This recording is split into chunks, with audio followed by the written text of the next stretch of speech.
This video will finish off our chapter 3 notes and just going through some more examples. So starting at question 11 on page 20, and then we'll go from there. Okay, so a car with a weight of 10 kilonewtons starts from rest on an icy horizontal roadway. The driver just applies just enough gas to cause one front tire to start spinning. Use the values from the chart on page 183 for stack friction or to get the coefficient of stack friction between the rubber tires and icy roadway. So really, like, we're using force of friction.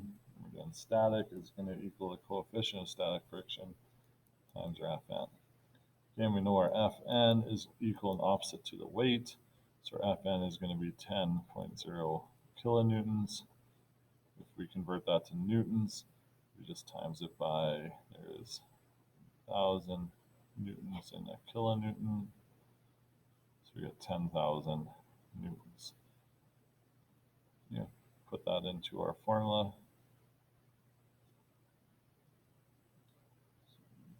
If we look up on page 183, our coefficient of stack friction for ice is 0.006 times that by our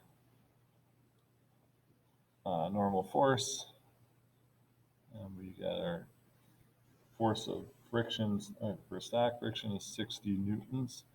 Again, there's 4 tires, so we'll divide that by 4, and we get 15 newtons. Or 15.0 newtons, I guess, is proper number of significant digits, which is right.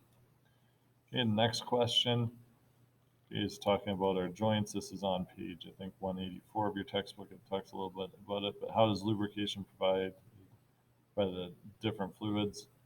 Basically, those fluids are there to reduce the coefficient of friction. If something's wet, it has a lower coefficient of friction, so it moves more easily.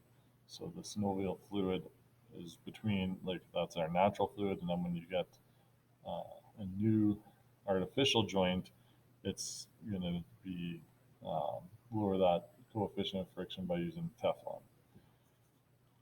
Question 13, according to the force of friction equations, the friction between an object and a horizontal surface depends on the coefficient of friction and the normal force, the weight of the object. So find the maximum kinetic energy force between the tires and the roadway for a 13.5 kilonewton truck if it's moving on dry asphalt roadway.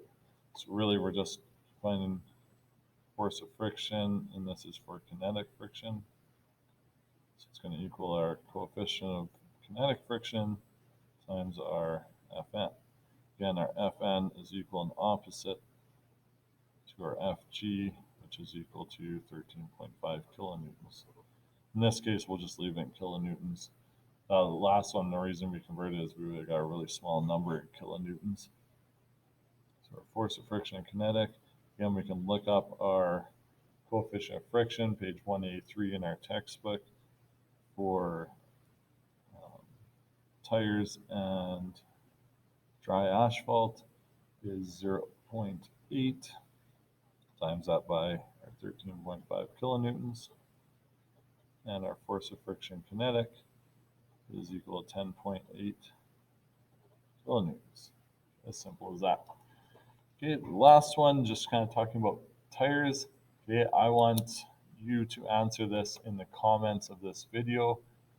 Okay, just kind of show me what you think about it, and I want to see if you're actually watching these videos. So I'll leave that to you.